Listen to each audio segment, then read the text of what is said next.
Saudari-saudari yang terkasih dalam Kristus, berkah dalam. Tiada sesuatu yang baik dalam diriku sebagai manusia. Sebab kehendak memang ada dalam diriku, tetapi berbuat baik tidak ada.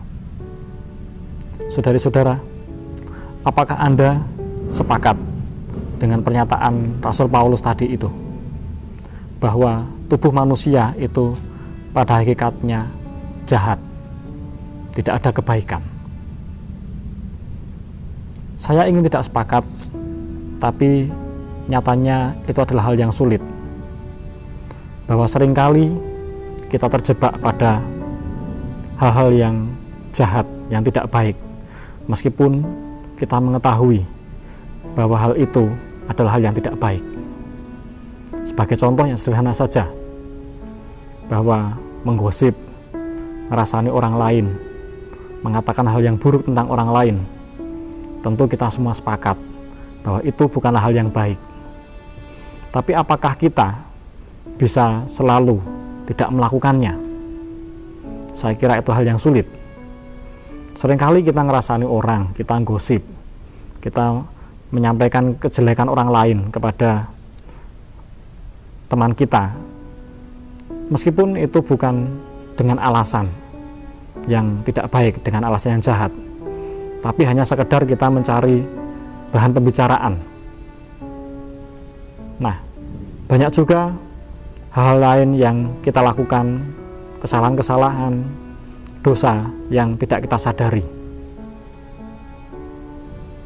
Bila kita terus terjebak dalam kesalahan seperti ini, bisa jadi kita nanti akan hancur, selalu terjebak dalam dosa sampai dengan akhir hayat kita.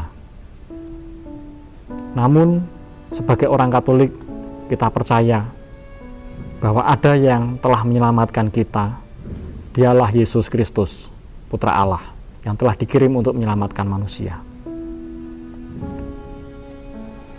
Karena kerapuhan kita, tentu akan menjadi sulit kita untuk bisa konsisten selalu berbuat yang baik, tidak terjebak pada keinginan-keinginan tubuh kita untuk melakukan perbuatan dosa.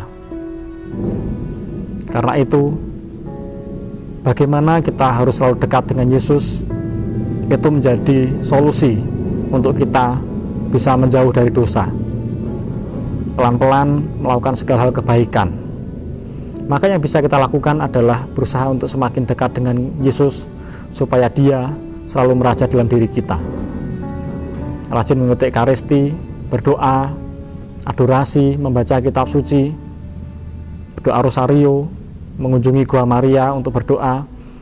Banyak hal yang bisa kita lakukan untuk membuat Yesus semakin dekat meraja di hati kita.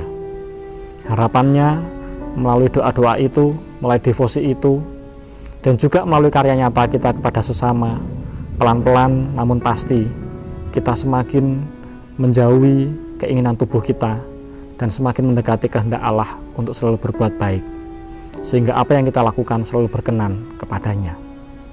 Semoga Tuhan Yesus selalu menyertai kita semua. Berkata